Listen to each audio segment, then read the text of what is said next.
La Fondation 2100 et la Société française de prospective ont entrepris d'étudier l'évolution des sociétés humaines jusqu'à l'horizon 2100. Nous revisitons dans ce contexte un récit du XXIe siècle qui avait été publié en 1990.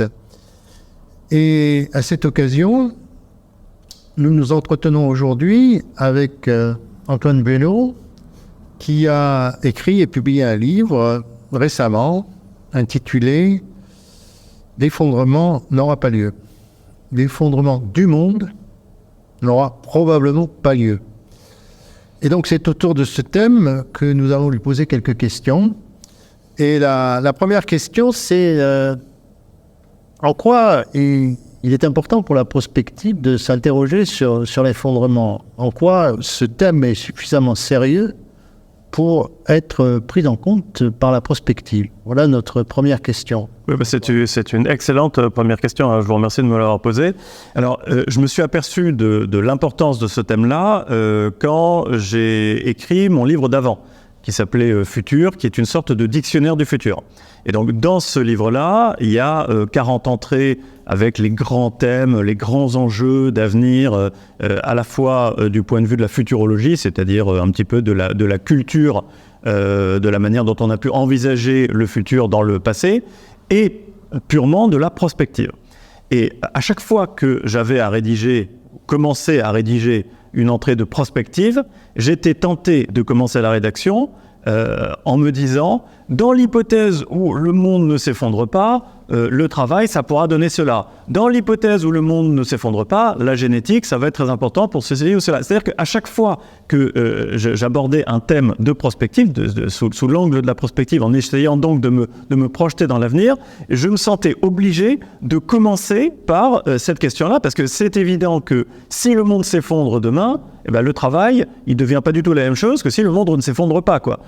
Si demain, après j'imagine qu'on reviendra sur la notion d'effondrement, comprendre de quoi on parle, mais en tout cas, en utilisant le terme dans son acception la plus populaire, la plus large possible, c'est sûr que si demain le monde s'effondre, l'avenir du travail, c'est peut-être la charrue à bœufs, alors que si on continue sur notre lancée sans qu'il y ait un effondrement au sens qu'on va donner dans quelques instants, eh ben, l'avenir du travail, c'est peut-être les robots, c'est peut-être l'intelligence artificielle, etc., etc. Donc c'est évidemment un embranchement, en fait, l'effondrement. Et en creusant cette idée d'embranchement, je me suis même aperçu que aujourd'hui, les 3 grandes familles de récits qu'on pouvait élaborer sur le futur pouvaient partir même de la notion d'effondrement. Alors, je m'explique. On peut dire que l'effondrement, encore une fois, ça nécessitera d'être bien défini, quoi. Mais on peut dire que l'effondrement est impossible. On n'y croit pas du tout. On peut dire que l'effondrement est inéluctable. Et on peut dire au milieu que c'est possible, mais que c'est évitable, que c'est pas inéluctable. Et bien ça correspond aux 3 grandes familles de récits d'avenir qu'on peut faire aujourd'hui en faisant de la prospective. Ceux qui disent que c'est absolument inéluctable, ce sont les collapsologues ou même les survivalistes, des gens qui se préparent à l'effondrement. Ils sont absolument certains que ça va avoir lieu et que donc il faut se préparer, il faut s'organiser pour le moment où ça adviendra. À l'opposé du spectre, ceux qui disent, qui balayent cette idée-là d'un revers de main. Ça n'aura jamais lieu. Ce sont les transhumanistes. Grâce à la technologie, tout va bien se passer. On va régler tous les problèmes de l'humanité, à commencer par les problèmes environnementaux. Puis il y a les libéraux aussi, qui ont un peu cette vision cornucopienne des choses.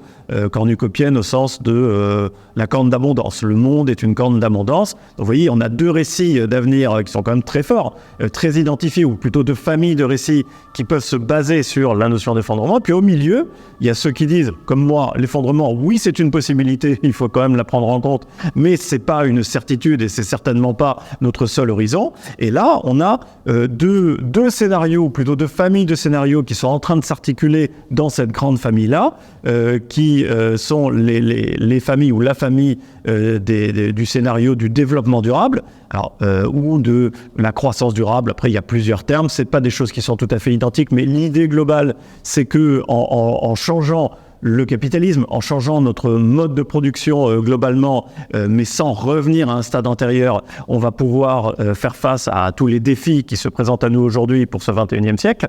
Et de l'autre côté, des gens qui nous disent oui, tout à fait, l'effondrement est évitable, mais en faisant de la décroissance, c'est-à-dire en réduisant notre être au monde, en réduisant notre production et notre consommation, et en revenant à une économie qui n'est pas capitaliste. Voilà. Donc, la notion d'effondrement, puisque c'était votre question, pourquoi est-ce que c'est si important? Parce que, à mon avis, on ne peut pas penser l'avenir sans d'abord se poser la question de l'effondrement. Après, il y a une autre raison pour laquelle elle est très très importante, cette notion. C'est que elle est populaire.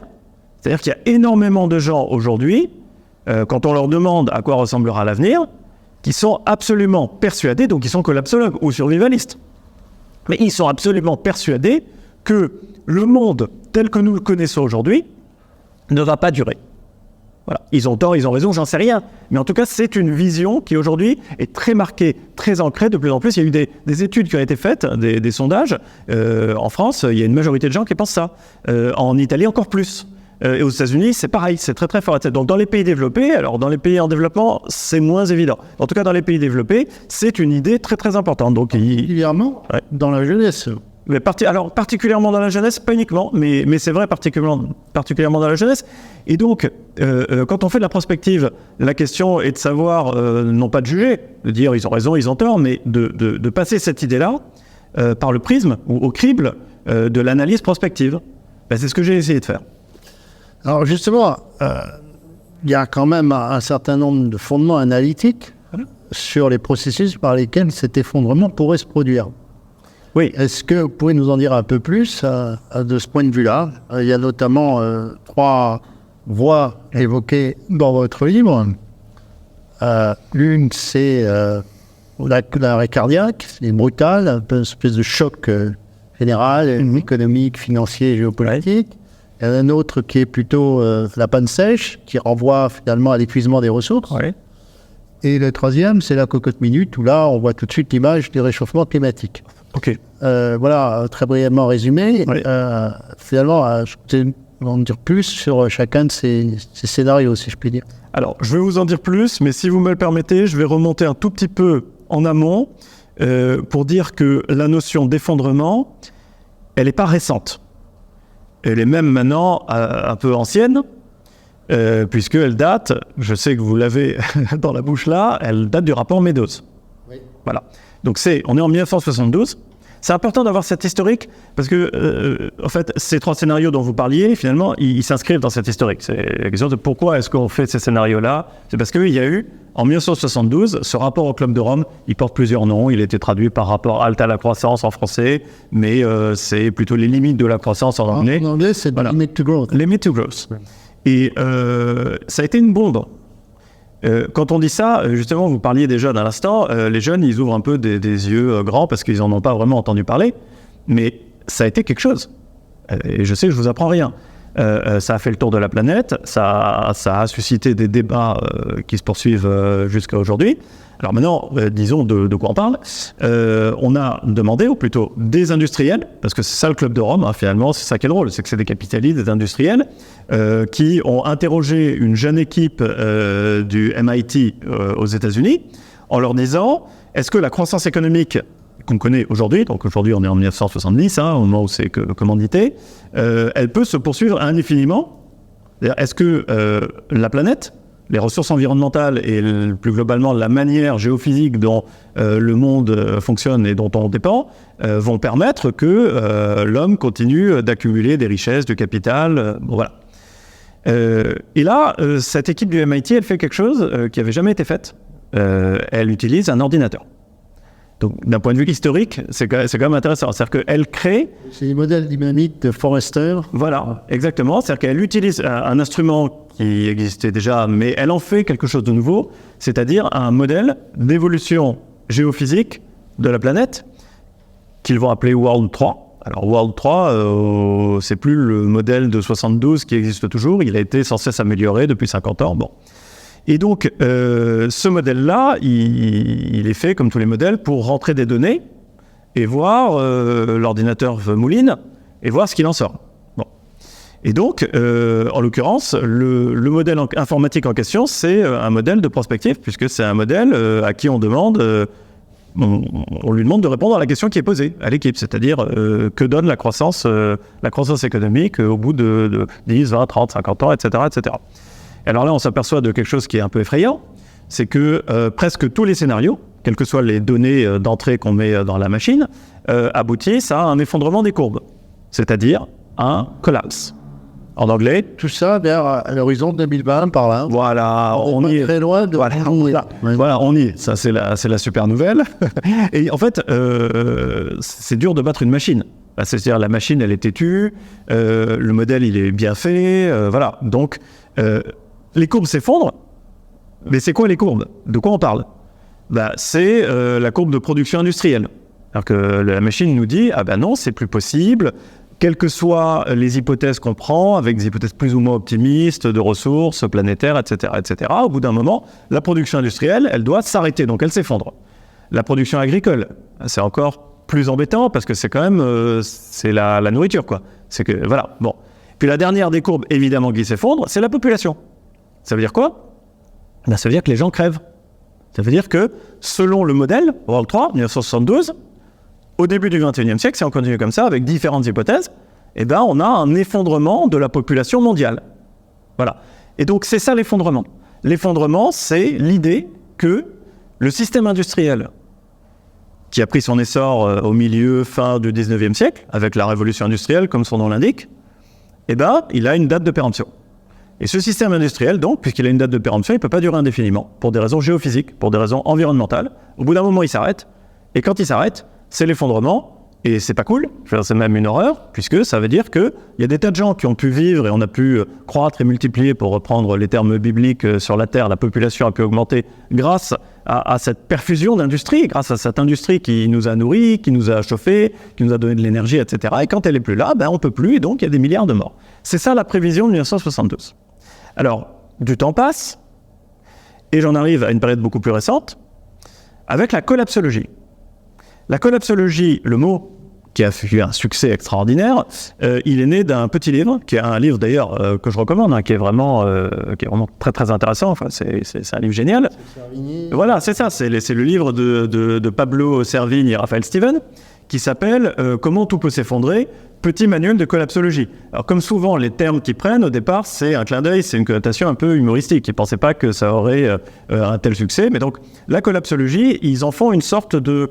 Pas de science vraiment, mais disons une discipline transversale qui, 50 ans après le rapport Meadows, dont je viens de parler, va analyser de manière pluridisciplinaire l'hypothèse de l'effondrement.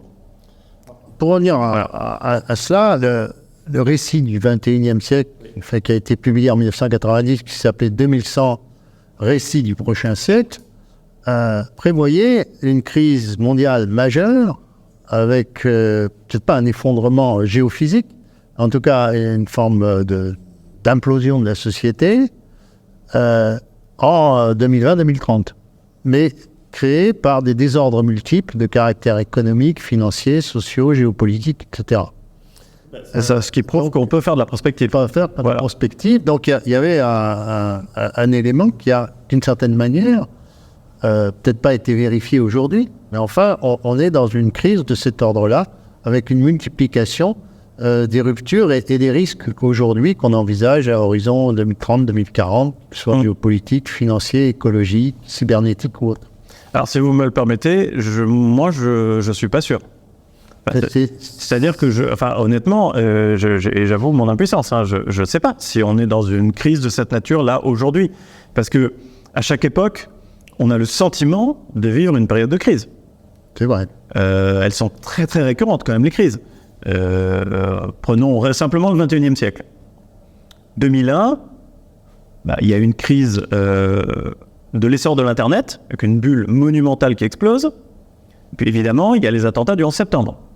C'est quand même pas rien. Ça, c'est une reformatage géopolitique global. On ne sait pas où ce chaudron va mener. Enfin, c'est un moment de très très grosse crise. 2008, les subprimes, crise qui est quand même qui est monumentale, qui est extrêmement traumatique. Effectivement, après, on arrive à 2020. On est passé près de la correctionnelle, là, oui. Voilà, bon.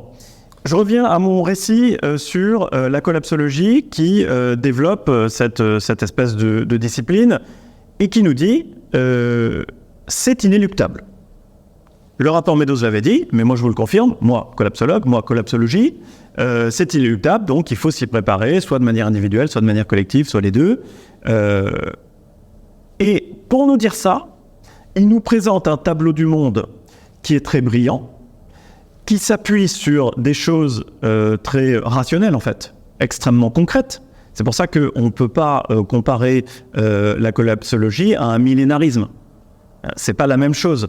Un millénarisme, c'est mystique, c'est le sentiment de toute époque, quelle est la dernière, etc. Là, c'est pas ça. Là, il y a vraiment un substrat qui est, on va le dire, scientifique. Voilà. Mais, pour autant, la collapsologie reste extrêmement vague. Elle reste extrêmement floue. Et donc, moi, ce que j'ai essayé de faire, c'est d'évaluer cette idée de l'effondrement, étant entendu comme l'arrêt du système industriel un peu partout sur le globe.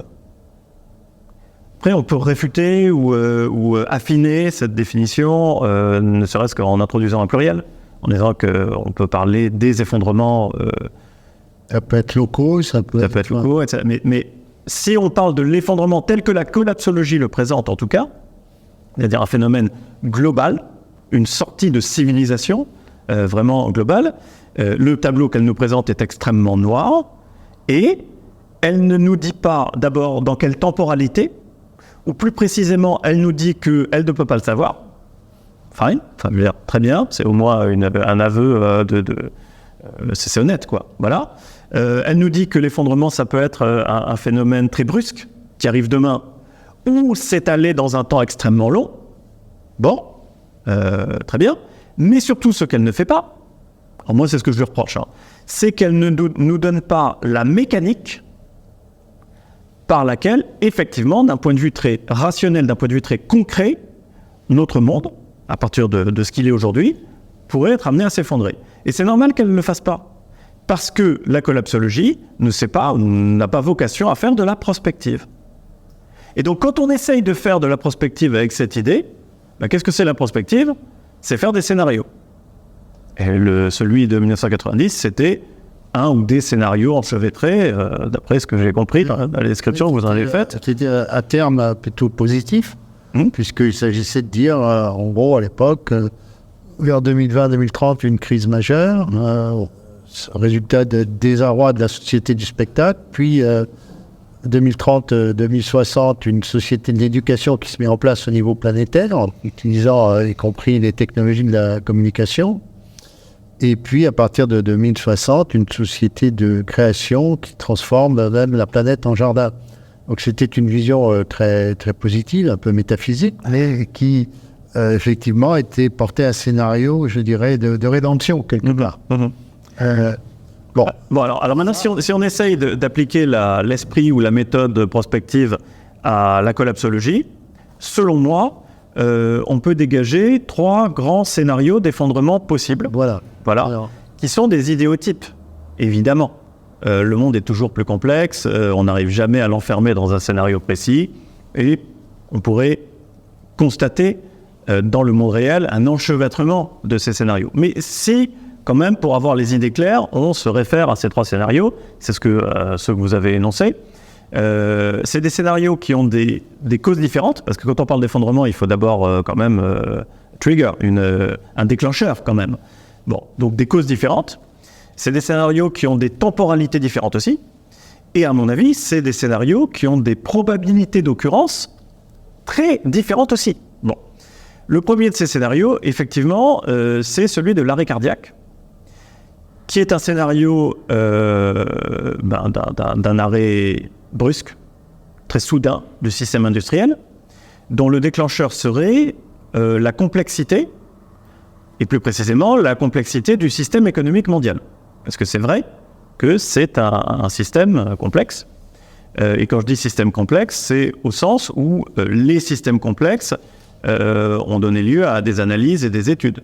Les systèmes complexes, il y en a partout. Ce qui s'est passé avec la pandémie donne un peu une idée de ce qui peut aussi arriver. C'est-à-dire que Tout à fait. À ce moment-là, ça bloque tous les dispositifs d'approvisionnement au niveau mondial. Bien sûr. Et on en voit les conséquences. Alors oui et non. Alors, un système complexe, au sens cette fois-ci de la science des systèmes chaotiques et des systèmes complexes, c'est un machin qui est difficile à analyser parce qu'il y a énormément d'interactions, énormément de parties prenantes. Par exemple, un corps humain, c'est un système complexe.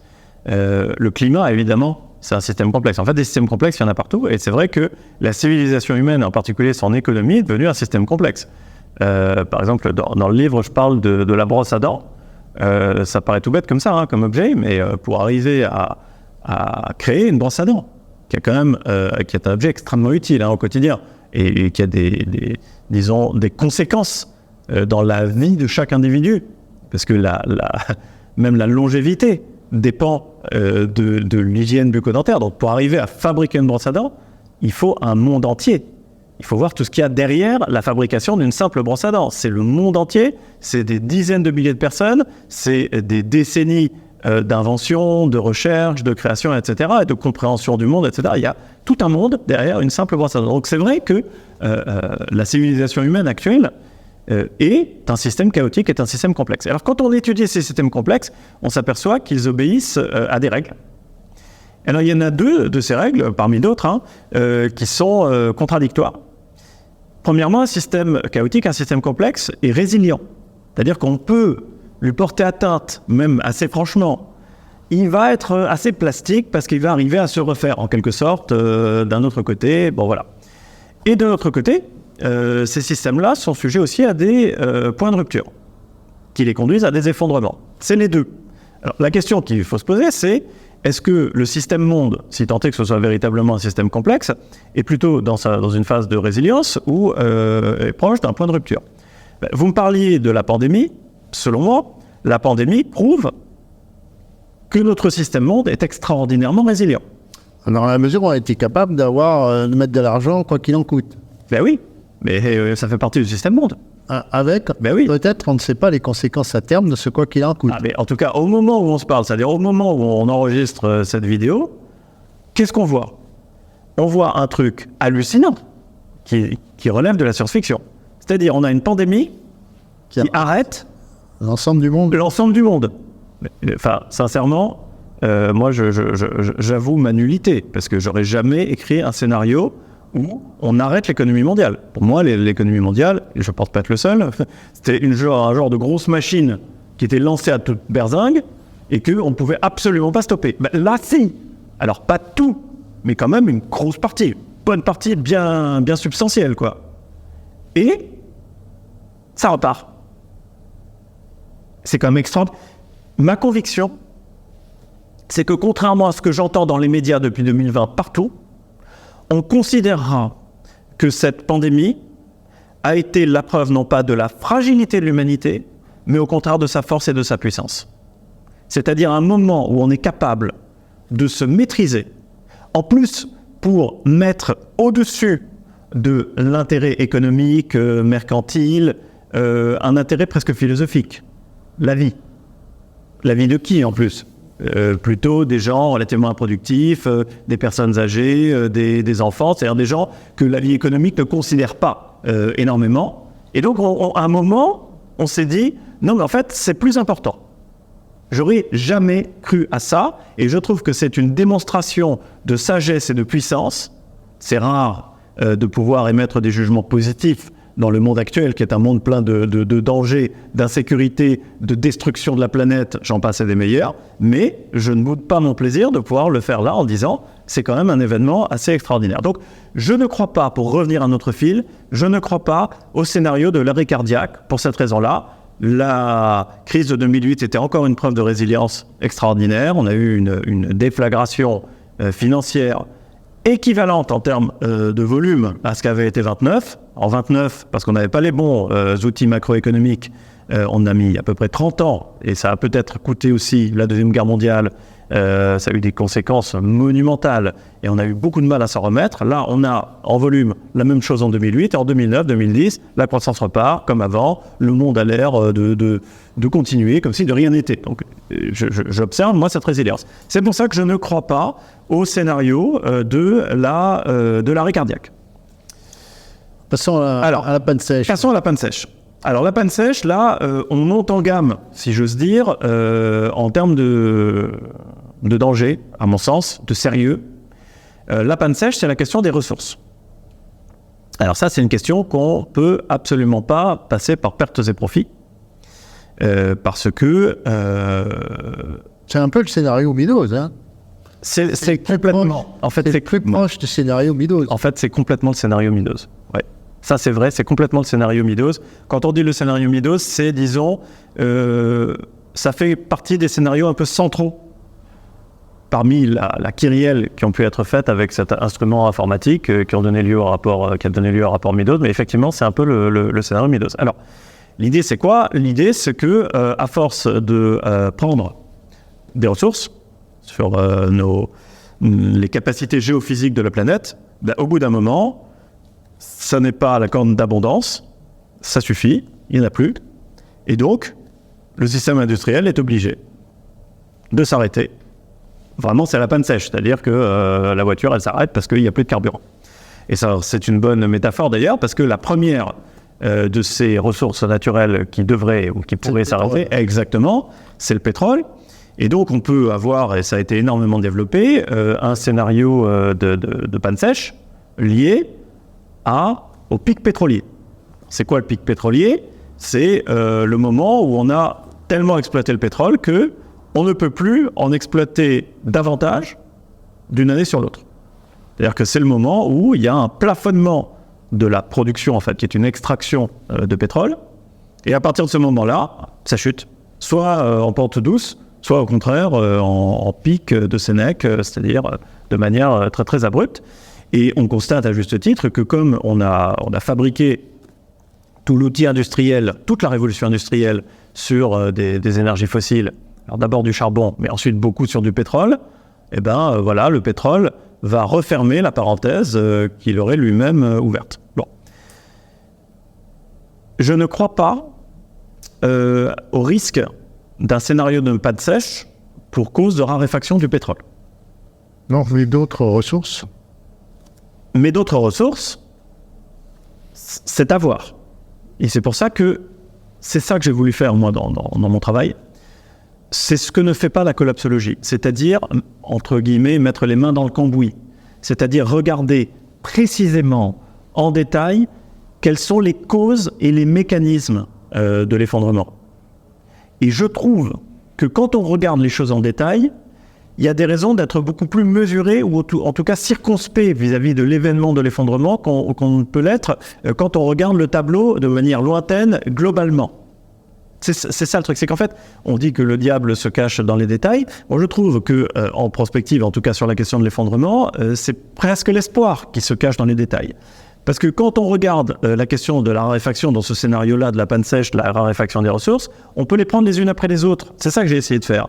Alors, avec les données les plus rationnelles dont on peut disposer, voilà, et sans aucun parti pris idéologique. Donc pour le pétrole, moi je suis assez optimiste parce que je pense que, alors ça causera des problèmes, attention, on parle d'effondrement, mais moi des chocs pétroliers, des crises liées à la raréfaction du pétrole, ça c'est une certitude, mais pas l'effondrement, parce que il y aura d'autres moyens de remplacer le pétrole, on va avoir de la ressource qui nous permettront d'eux, et les chocs pétroliers qui ne manqueront pas d'advenir seront aussi des moyens de pousser le développement d'alternatives énergétiques. Après, il y a une autre question qui est une question fondamentale, qui est celle des métaux. Parce que notre transition énergétique va réclamer la consommation de quantités faramineuses de métaux. Donc ça, c'est une question fondamentale pour les décennies qui viennent, en particulier celle du cuivre. Est-ce que demain, on va avoir assez de cuivre pour pouvoir mener à bien la transition énergétique ? Aujourd'hui, il n'y a pas un seul spécialiste de la question qui peut dire de manière catégorique oui ou non. Ce qui prouve que la question est complexe et que dès qu'on a affaire à la question des ressources, il faut considérer une sorte d'écosystème qui fait que jusqu'ici, mais rien ne permet d'affirmer que ça sera toujours comme ça, mais en tout cas jusqu'ici, on a toujours eu plus de ressources, parce qu'il y a un jeu entre la présence géophysique de la ressource et le prix qu'on est prêt à payer pour aller chercher. Et la technologie qu'on peut développer, soit pour aller la chercher, soit pour développer des alternatives à cette ressource. Et donc cette espèce de mécanique-là nous a pour l'instant, qui est une mécanique libérale, qui est une mécanique de marché, pour l'instant ça a fonctionné. Et donc on peut l'appliquer à n'importe quelle ressource. Par exemple le cuivre. Il y a en off de cette vidéo, on évoquait Olivier Vidal, qui est un chercheur très sérieux, etc., qui nous dit oui, le cuivre, on pourrait en avoir assez, mais il y a quand même une condition, c'est que le recyclage du cuivre devienne la source de cuivre, la ressource de cuivre, numéro 1, à partir de 2050 à peu près. Voilà. Ben ça, c'est une modalité d'adaptation qui fait qu'on envisage qu'il y ait toujours suffisamment de cuivre, quand même. Peu importe, que ce soit du cuivre recyclé. Ça ne sera plus du cuivre pris, etc. Bon. Donc, mon analyse à moi, c'est que la question des ressources, elle va être une question fondamentale pour les décennies à venir. Va être une question qui va engendrer de nombreux problèmes et des déstabilisations du monde, de l'ordre mondial. C'est une certitude. Géopolitique. Géopolitique et économique, à tout ce qu'on veut, quoi. Mais en même temps, c'est ce danger, si je puis dire, de cercle vicieux. C'est-à-dire que pour arriver à résoudre les problématiques de ressources, on va devoir développer de la technologie, mais il faut en même temps aller chercher de plus en plus certains types de ressources, notamment par exemple les terres rares, ou des choses comme ça.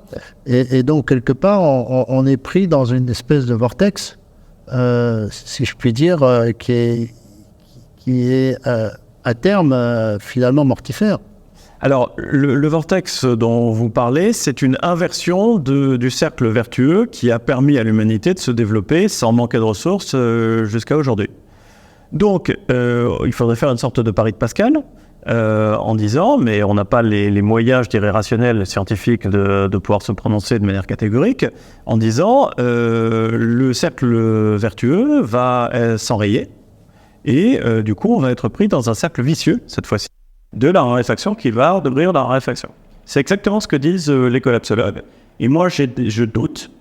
Je doute parce que je constate que on a face à nous, mais je pense que ça sera l'objet de la fin de cette vidéo, on a face à nous des gisements colossaux de ressources potentielles, d'amélioration de nos pratiques. Je ne pense pas qu'à ça, mais je pense globalement à la possibilité qu'on peut avoir de s'adapter à ces impératifs de raréfaction. Si on prend la question du cuivre, parce que c'est quand même un bon paradigme, le cuivre. On nous dit que d'ici quelques décennies, les ressources connues aujourd'hui, parce qu'il y a ça aussi, c'est que demain on peut découvrir de nouvelles ressources et surtout on peut avoir des moyens technologiques d'exploiter plus une ressource qui aujourd'hui n'est pas économiquement exploitable. Bon, mais on nous dit que la ressource en cuivre sera épuisée. Bon, très bien. Ce qu'on oublie de dire, c'est qu'aujourd'hui même, l'usage énergétique du cuivre est minoritaire. Quand bien même on aurait un énorme problème quant à la possibilité de trouver des substituts au cuivre pour son usage énergétique. C'est absolument pas le cas de tous ces autres usages. Et donc, en remplaçant le cuivre par autre chose, pour tout ce dont on sert, pour ce dont on s'en sert, indépendamment de l'énergie, on libère une quantité phénoménale de ressources en cuivre pour son usage énergétique. Vous voyez, ça c'est une marge de manœuvre qui est colossale. L'eau, la question de l'eau, évidemment, c'est crucial. Et évidemment, le réchauffement climatique, c'est pas la peine d'être un grand scientifique pour le savoir, on ne va rien arranger, donc la question de la raréfaction de l'eau. Sachant qu'aujourd'hui, on distingue, c'est assez récent, l'eau verte et l'eau bleue. L'eau bleue, c'est celle dont on parle le plus couramment. On en consomme pas encore trop. C'est-à-dire que cette limite planétaire ne serait pas dépassée. Au contraire de l'eau verte, qui est celle qui imprègne les milieux naturels, pour laquelle, là, on aurait déjà exercé une pression beaucoup trop importante. Les aquifères, les aquifères, exactement. Tout à fait, exactement. Là, ça sera raréfié à vitesse grand V. Donc la question de l'eau. Est-ce que demain, on va manquer d'eau ? Un chiffre, 70% à l'échelle mondiale de l'eau consommée par l'humanité l'est pour l'irrigation. 70% de cette eau-là ne parvient pas à la plante. Donc on a une marge de manœuvre colossale pour développer d'autres systèmes d'irrigation beaucoup moins dispendieux. Irrigation goutte à goutte, par diffusion, monitoring contrôlé par ordinateur avec de la data pour irriguer, de l'irrigation de précision, etc. etc. Voilà une marge de progression, une marge de manœuvre. Donc pour terminer juste sur ce point-là, parce qu'il faut quand même un tout petit peu avancer sur le scénario de la panne sèche, je crois que la question de la ressource sera centrale pour l'évolution du monde dans les décennies à venir, mais qu'elle ne causera pas un effondrement au sens où on l'entend. Bon. Maintenant, il y a la question de la cocotte minute, qui est la question de la pollution, de manière générale, et en particulier d'une pollution qui est extrêmement problématique, qui est la pollution atmosphérique au carbone, et plus globalement au gaz à effet de serre, parce qu'il n'y a pas que le carbone, et c'est donc le scénario du réchauffement climatique. Alors ça, oui, si le réchauffement devient incontrôlable, d'ailleurs c'est la marche des choses actuellement, notre civilisation ne pourra pas s'y adapter, c'est-à-dire que c'est pour moi le danger majeur, celui qui menace non seulement notre civilisation, mais par voie de conséquence, tout ou partie de l'humanité. Voilà. Alors face à ça, qu'est-ce qu'on peut dire ? Qu'il y a encore moyen d'agir pour limiter le rythme du réchauffement climatique et peut-être même à terme stopper le phénomène, voire le renverser. Pour ça, il faut mettre en œuvre une transition, qui est une transition environnementale de manière globale, mais en particulier visant à réduire nos émissions de gaz à effet de serre. Alors avant d'aller plus loin et d'examiner précisément cette transition, je voudrais revenir sur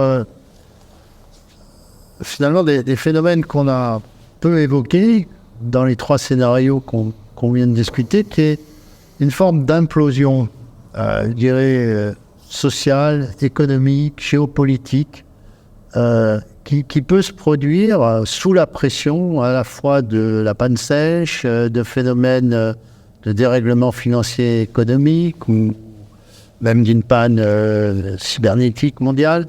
On peut même aller plus loin. Imaginons aujourd'hui avec la guerre en Ukraine, compte tenu du comportement des acteurs, ça dérape jusque, par exemple, une forme de guerre atomique, guerre nucléaire, qui, soi-disant, on utiliserait des armes tactiques, mais enfin, ça fait quand même plusieurs centaines de milliers de morts.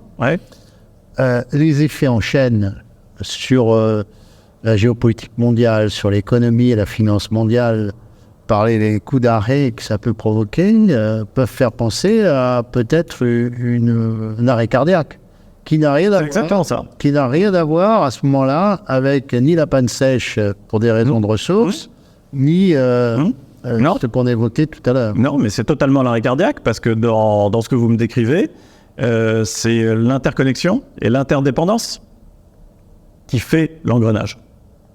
La guerre en Ukraine, si on était dans un monde non intégré, si la planète aurait resté localisé. Voilà, exactement.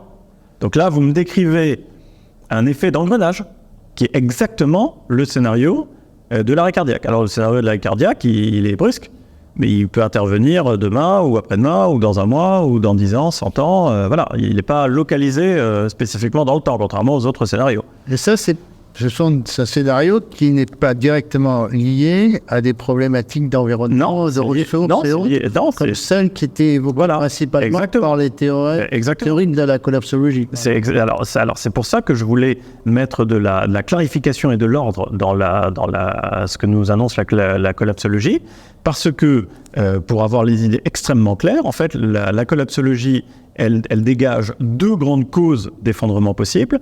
D'une part, la complexité, et d'autre part, l'environnement. Alors, l'une et l'autre pouvant éventuellement se nourrir. C'est évident qu'une crise environnementale, parce que le monde est complexe, va avoir des répercussions sur l'ensemble de la planète, quoi. Mais les implosions dont vous parliez, c'est particulièrement possible ou probable, je ne sais pas, au regard de la fragilité de certains États. Donc, c'est plutôt des pays du Sud, voilà. Donc la question est de savoir si vous avez une implosion d'État type Somalie, un effondrement d'État, et que ça a un effet domino. Est-ce que cet effondrement d'État entraîne des conséquences qui vont jusqu'à l'effondrement d'un autre État, d'un troisième État, etc., jusqu'au monde entier? Alors là, on est vraiment dans un scénario de l'arrêt cardiaque, quoi. C'est exactement ça, par résonance et par effet d'entraînement. Voilà. Ou est-ce que c'est local? Dans ce cas, c'est un effondrement localisé, mais moi, je ne parle que du monde dans sa globalité. Voilà. De la même manière que World 3, le fameux logiciel, le faisait. Et c'est d'ailleurs une de ses grandes limites, et c'est une des limites aussi de mon discours, quand il analysait la marche du monde en 1972. Alors revenons à la cocotte minute, si je peux dire. Et qu'est-ce qu'il faut faire, si je peux dire, du point de vue de la transition? Alors, pour éviter précisément que ça chauffe trop fort. Alors, il y a un énorme paradoxe vis-à-vis de cette transition. Le paradoxe, c'est qu'il n'y a pas vraiment de mystère sur ce qu'il faut faire, en fait. On l'a pas forcément très clair à l'esprit, mais si on essaye de clarifier tout ça, on a les éléments. Bon.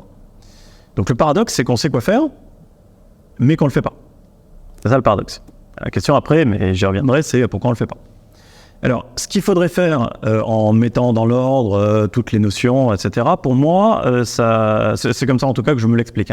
Ça ressemble à un schéma avec 3 grandes transitions. C'est pas une transition, c'est 3 grandes transitions en silo et 2 mouvements transversaux qui les traversent. C'est vraiment pour avoir les choses, les idées claires et schématiquement. Voilà. Les 3 grandes transitions en réseau, c'est en silo, pardon. C'est évidemment, transition énergétique, c'est la première à laquelle on pense.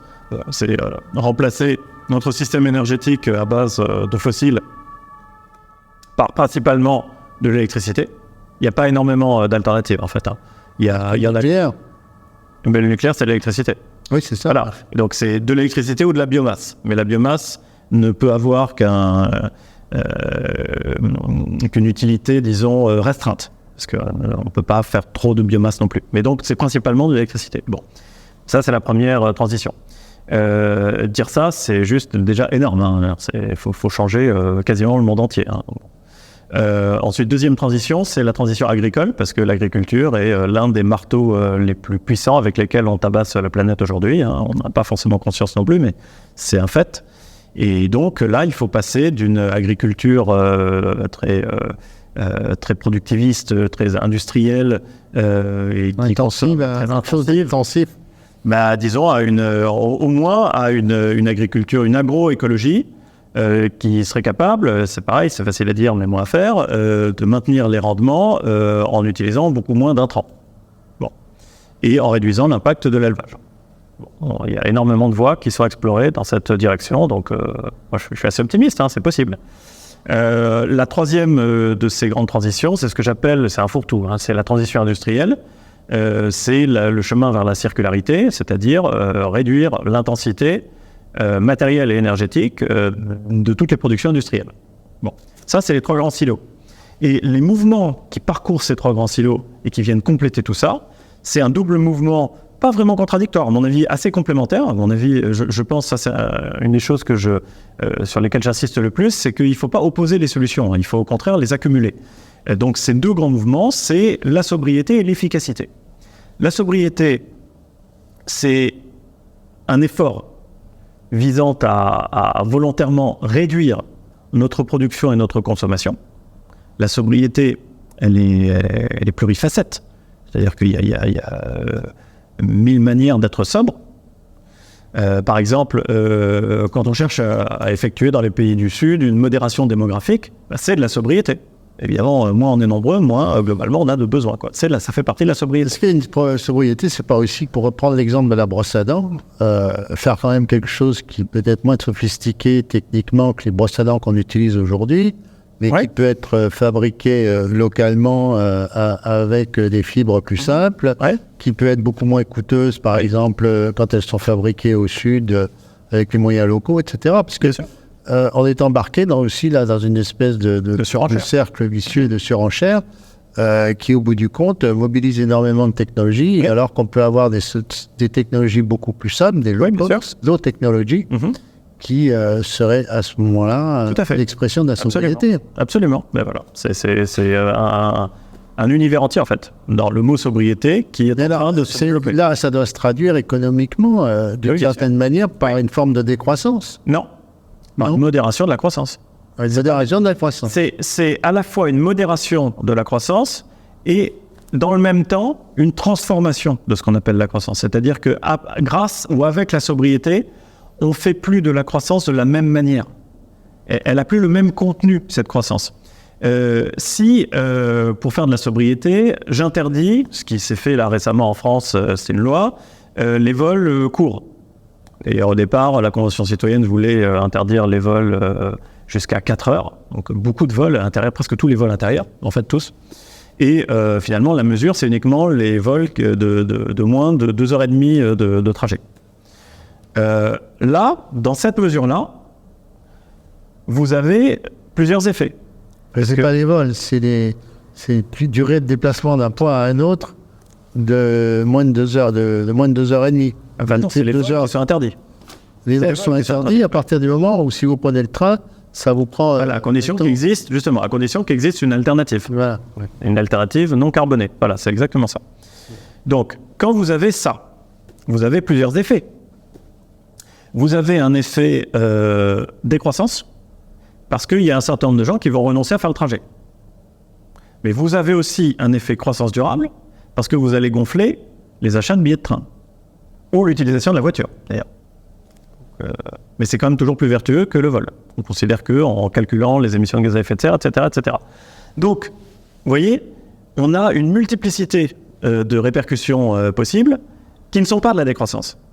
Et surtout, la sobriété, ça n'est pas viser à l'échelle globale une réduction de la production et de la consommation. C'est autre chose. C'est impulser un changement de la nature même de cette production et de cette consommation.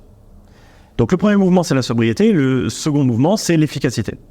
Grâce à de la technologie, c'est à, je dirais, matériaux et énergie égales, arriver à produire et consommer plus.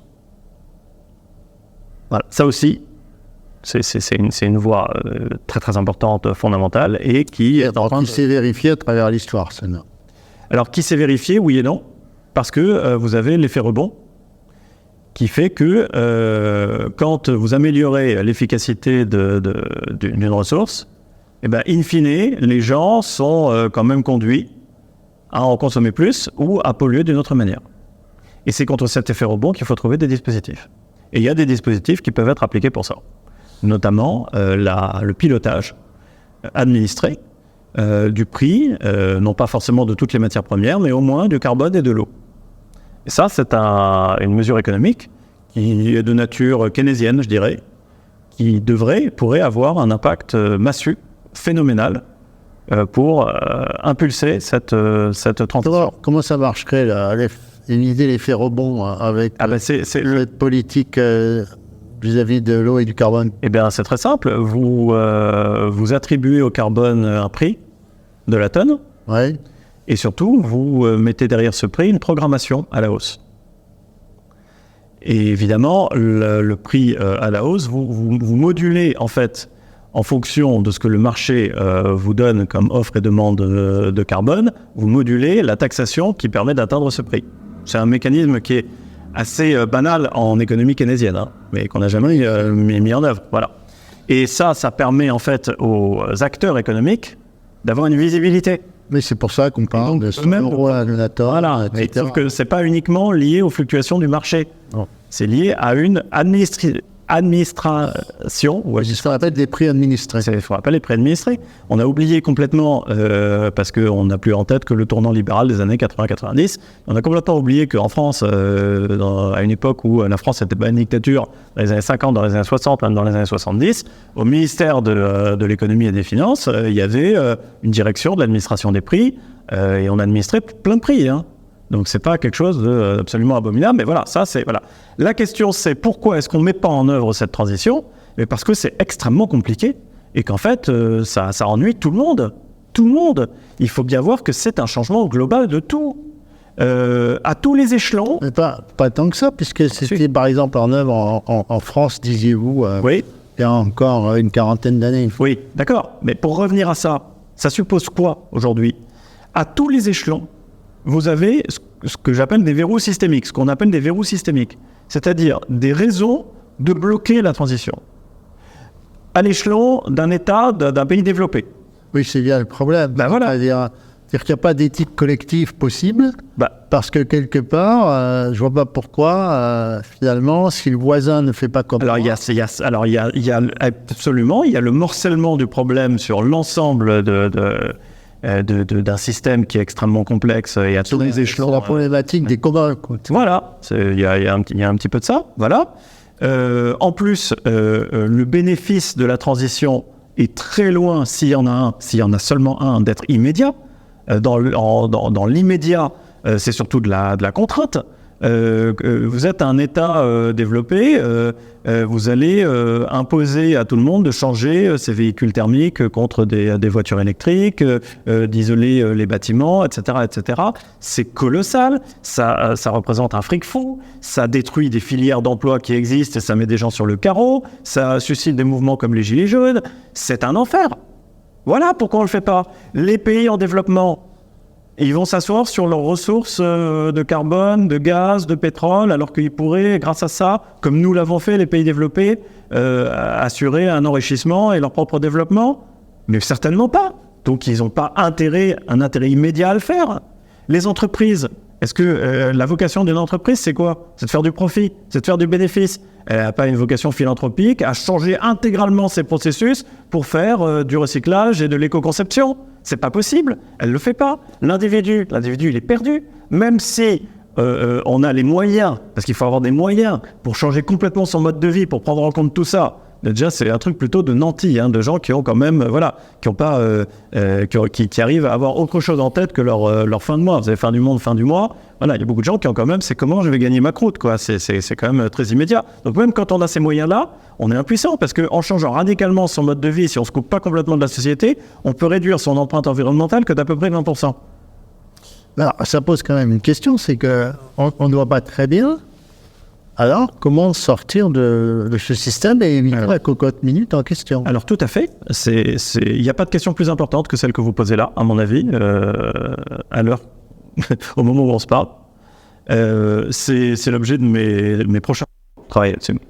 Et, à mon sens, il faut qu'il y ait un déclencheur et un chef de file, une locomotive, pour non pas mettre en œuvre cette transition, parce qu'elle est déjà en cours de mise en œuvre, mais insuffisamment, et surtout insuffisamment vite. Donc, pour aller plus loin et plus vite, il faut qu'il y ait une locomotive. Cette locomotive, ça ne peut être que les pays développés. C'est d'ailleurs eux qui ont commencé à jouer ce rôle depuis le début. J'invente absolument rien, ça ne tombe pas du ciel. L'Europe, de ce point de vue-là, oui, quand même. Bien sûr. Absolument. Tout à fait. Tout à fait. Sauf que il y a un verrou systémique dans les systèmes des pays développés qui est leurs institutions, c'est-à-dire leur système politique, en particulier le système de la représentation parlementaire. De l'ensemble tous les 4 ans, voilà. On ne va pas regarder le monde à l'horizon 2100. D'une part, effectivement, l'horizon est forcément restreint, et en plus, le système de la représentation est un système de consensus. C'est un système qui fonctionne d'ailleurs très très bien pour trouver des consensus sur dans tous les domaines où il faut trouver des consensus. Le problème, c'est que, comme le dit un expert que je connais bien, l'écologie, c'est pas du consensus. C'est la réalité physique. C'est-à-dire que s'il faut réduire à quasiment zéro ses émissions de carbone, on ne peut pas transiger avec les syndicats et je ne sais quelle force politique pour dire que finalement, ça ne sera que 50%, parce que là, ça ne sert à rien. Je ne suis pas sûr quand même de ça, parce que si vous prenez des pays qui sont quand même pionniers et exemplaires, oui, notamment les pays nordiques, oui, ce sont des pays qui fonctionnent au consensus. Oui. Ce sont des pays dans lesquels tout le monde se met autour de la table et il y a un problème qui est collectif et chacun, d'une manière ou d'une autre, essaye d'en rabattre par rapport à ses prétentions. Donc il y a quand même des possibilités de systèmes politiques qui démontrent leur efficacité. Évidemment, c'est une culture qui est différente de la nôtre. Alors, je vais aller jusqu'au bout de mon propos qui est un pari. En vous disant qu'aujourd'hui, aucun pays n'est durable. Même les plus vertueux dont vous parlez. Donc, malgré le consensus dont vous parlez, ils font mieux que nous. Ils vont un petit peu plus loin, mais seulement un petit peu. Et de toute façon, c'est pas assez. Donc, aucun c'est d'autant assez que le reste du monde ne fait pas les efforts nécessaires. Oui, mais si je pars du principe qu'il faut une locomotive, que ces locomotives ne peuvent être que les pays développés, et que ces pays développés, c'est ça mon raisonnement, ces pays développés ne peuvent pas aller jusqu'au bout en raison du système politique actuel, qui est un système court-termiste, qui est le système de la représentation qui impose à l'élu de ménager la chef d'État, c'est-à-dire en gros de ne pas aller trop loin pour décarboner, pour ne pas contrarier les gilets jaunes, on va le dire très simplement. Il y a une question aujourd'hui extrêmement taboue dans les pays développés, qui est celle de la démocratie, c'est-à-dire de l'articulation entre la démocratie et la transition environnementale. La question taboue, c'est est-ce que la démocratie est compatible avec une transition ambitieuse, ou est-ce qu'il faut autre chose?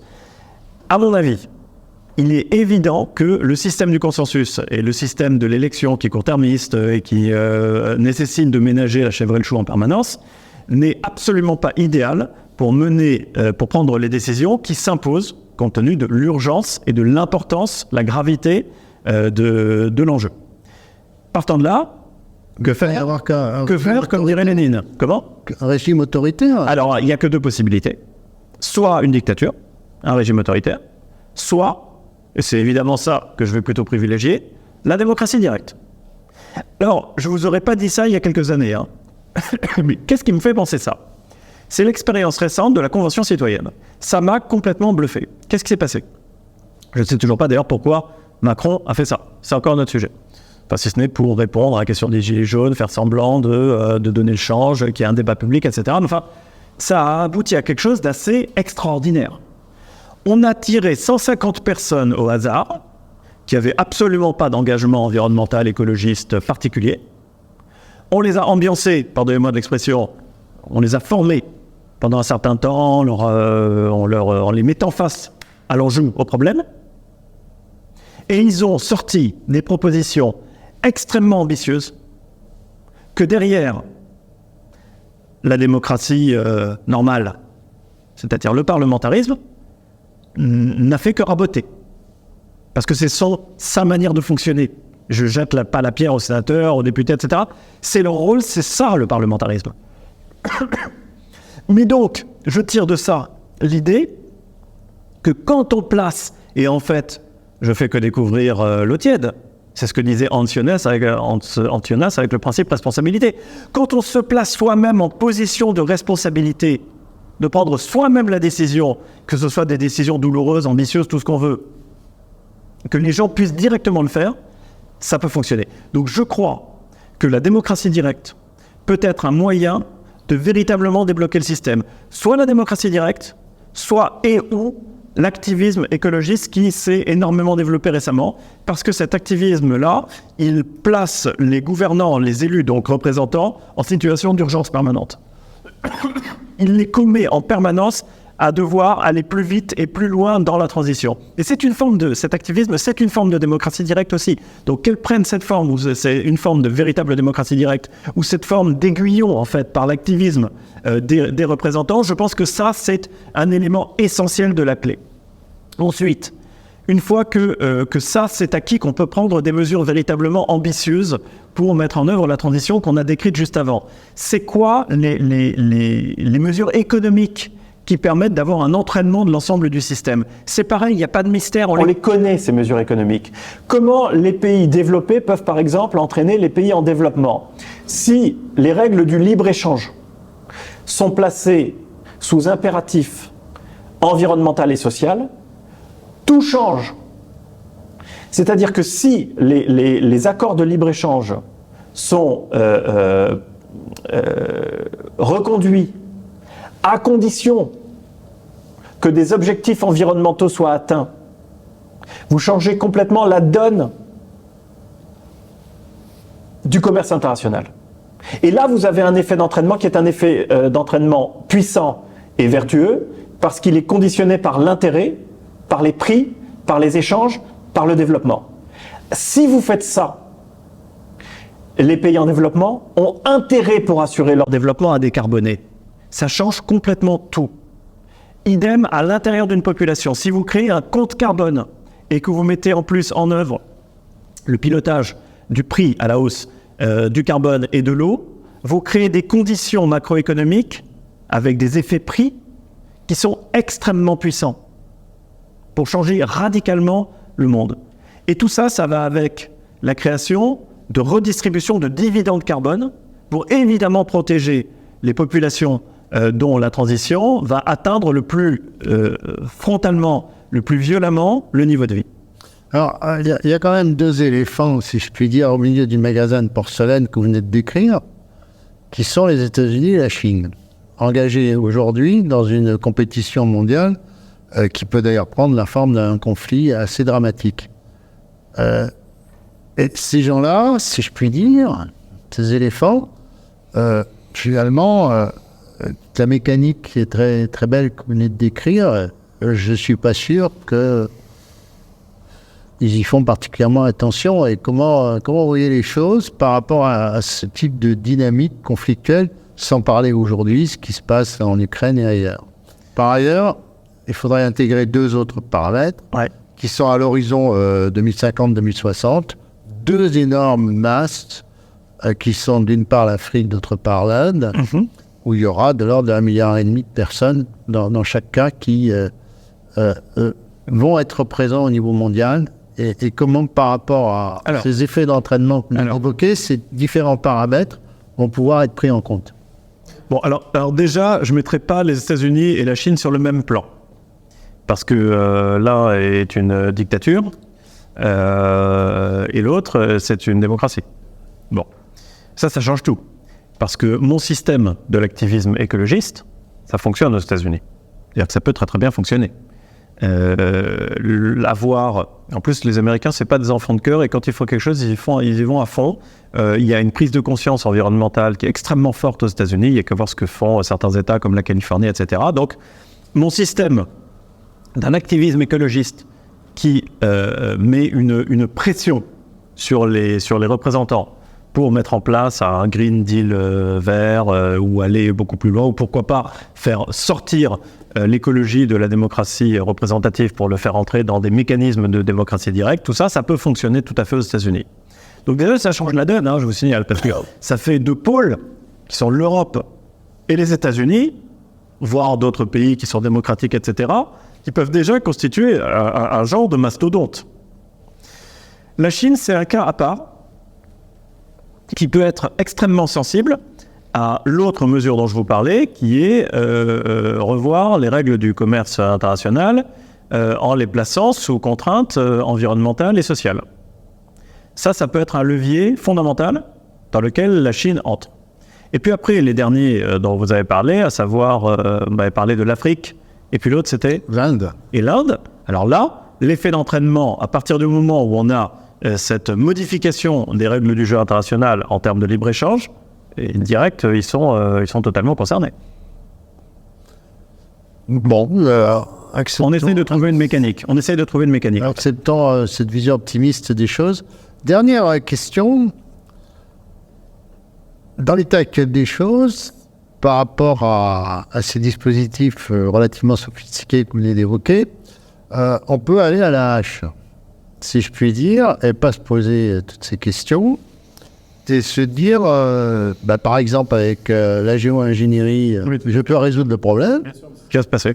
Ou bien je pars dans les planètes et trouver des ressources minières qui me manquent. Après tout, c'est tout à fait possible. On est capable d'envoyer sur la Lune, Mars, des engins. Là, on est dans, je dirais, un solutionnisme technologique absolu, qui correspond finalement assez bien à ce qu'on voit du développement de l'humanité, y compris surtout depuis 2 siècles. Oui, parce que ça fera partie de l'avenir. Alors, je suis d'accord. Comment se positionner par rapport à ça? Alors, pour moi, je vois les choses de manière vraiment simple. Notre dernier coup à jouer contre le réchauffement climatique, ça sera la géo-ingénierie. Vous savez, quand on taquine le grizzly, il finit par s'énerver. Il ne faut pas aller très très loin. Là, pour la géo-ingénierie, c'est la même chose. C'est tellement tentant à mettre en œuvre comme truc, parce qu'il faut bien comprendre de quoi on parle, là, la géo-ingénierie. Il y a deux grandes branches de géo-ingénierie. La première, c'est de jouer sur l'exposition de la planète aux rayons solaires, l'ensoleillement de la planète.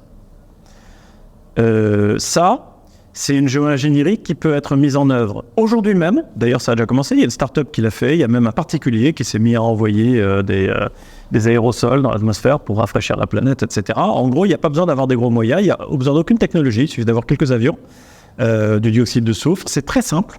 Donc, n'importe qui peut aujourd'hui faire de la géo-ingénierie, cette branche-là de la géo-ingénierie. Et cette géo-ingénierie-là aurait un effet vertueux de refroidissement et potentiellement des effets abominables de rétroaction sur l'ensemble du système climatique dont on n'a pas une très très claire idée. Hein. Par exemple, ça pourrait perturber les cycles de l'eau, la mousson, et précipiter des milliards de personnes dans la famine, la disette, enfin donc voilà. Donc c'est vraiment un jeu d'apprenti sorcier, mais ça m'étonnerait fort que pour gagner quelques décennies, on ne soit pas un jour, et peut-être même dans un jour très prochain, tenté de le faire, comme ça déjà un peu, voilà. Donc c'est tellement tentant que je vois pas comment, et c'est tellement facile que je vois pas comment... dans la low-tech, là. Voilà. Oui, tout à fait, c'est de la low-tech, c'est ça qui est paradoxal, ça change le monde, mais même un petit pays qui n'a pas beaucoup d'argent peut le faire, hein, ou alors une entreprise, un milliardaire, n'importe qui. Bon. L'autre grande branche de géo-ingénierie à laquelle on aura forcément recours, et qui, elle, beaucoup plus intéressante, c'est de capter le carbone. Soit de le capter à la source, là où on l'émet, soit de le capter dans l'air et dans les océans. Ce sont des technologies qui existent déjà. Oui, par exemple en Islande. Voilà, en Islande, il y a tout un dispositif qui capte... On va stocker ça à 400 mètres sous terre. Voilà, on peut stocker, on peut recycler aussi le carbone pour en faire autre chose. Il y a plein de pistes qui sont explorées, on peut en faire du carburant, on peut en faire des matériaux de construction, on peut en faire plein de choses du carbone. Ça, c'est des technologies dont on dispose aujourd'hui. Et donc, on pourrait résumer, à mon sens, la question du réchauffement climatique à cette question-là. À votre avis, sera-t-on capable, en 60 ans, de développer à l'échelle industrielle des technologies dont on dispose aujourd'hui pour capter massivement le carbone demain? Ça me paraît évident. Et ça ne me paraît pas être d'un extrême optimisme que de se dire qu'en 50 ans ou 60 ans, on sera capable de développer à l'échelle industrielle des technologies dont on dispose déjà. Et on a déjà vu, d'un point de vue technologique dans le passé, des développements bien plus rapides pour des technologies qui étaient bien moins maîtrisées, etc. etc. Donc, le paradigme est le suivant. On aura recours à la géo-ingénierie, j'en suis absolument persuadé, en particulier à la captation du carbone. Le GIEC lui-même en parle, en a fait l'un des éléments de la solution. En revanche, si on ne transitionne pas avant, si on n'est pas capable de réduire nos émissions de gaz à effet de serre dans de très larges proportions, la géo-ingénierie, elle suffira pas. Elle suffira pas. C'est-à-dire que c'est pas du tout la même chose de se dire on aura un dernier coup et on pourra régler la question définitivement parce que la géo-ingénierie nous permettra de capter, mettons, 20% de nos émissions de gaz à effet de serre, et si on n'a rien foutu et qu'on est obligé de reprendre 80%, là c'est plus possible. Alors ma dernière question est là. Est-ce que finalement vous croyez qu'on évitera de se retrouver à 4 degrés de plus en 2100 pour évoquer un mot qui a été prononcé récemment par un ministre français. Alors, en charge de l'écologie. Tout à fait. Alors, Béchu, pour ne pas le nommer, oui. Il parlait du réchauffement métropolitain. Ouais. Il parle du réchauffement métropolitain à 4 degrés dans l'hypothèse où le reste du monde, lui, a monté de 2,8 à 3,2 degrés. Ouais. Donc, c'est ça le truc. Donc, si votre question c'est, du coup, je reviens à l'échelle mondiale, est-ce qu'on va arriver à 2,8 voire 3 degrés? Ma conviction, forte de tout ce qu'on vient de se dire, c'est qu'on mènera une transition de décarbonation insuffisante, mais réelle, mais insuffisante, qui sera complétée par de la géo-ingénierie. Et donc, il faut s'attendre à ce que les températures montent à plus de degrés à l'horizon du tournant de 2050, 2070. Entre parenthèses, en Oui. 2050, Oui. dans le livre Récit du prochain siècle, publié en 1990, il était dit très clairement, en 2050, on sera à plus de 2 degrés. Voilà, c'est ce que je pense. Je pense qu'on passera ce cap-là. Voilà. Vous voyez déjà en 1990, Oui. et à l'époque, en 1985, Carl Sagan, qui était Voilà. un astronome bien connu, avait témoigné devant le Congrès américain en disant voilà ce qui risque probablement de se passer Ouais.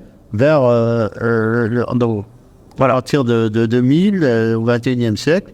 Il y aura cette montée Voilà. des températures et il faut prendre telle et telle mesure. Voilà. Mais donc, voilà. Déjà en 85. Oui, c'est dingue. Oui, bien sûr. Je dirais l'inertie des réactions de la communauté mondiale se traduit finalement par Une inertie retard. expliquée par ce qu'on vient de dire, parce que c'est pas facile à faire, hein, tout simplement. Hein, il y a tellement de blocages. Pour revenir, Et donc, je pense qu'on passera la barre des 2 degrés à partir de 2050, entre 2050 et 80, mais que en développant toutes ces technologies-là et en achevant la transition, on sera capable de stabiliser ça, voire de renverser le réchauffement à l'issue du siècle.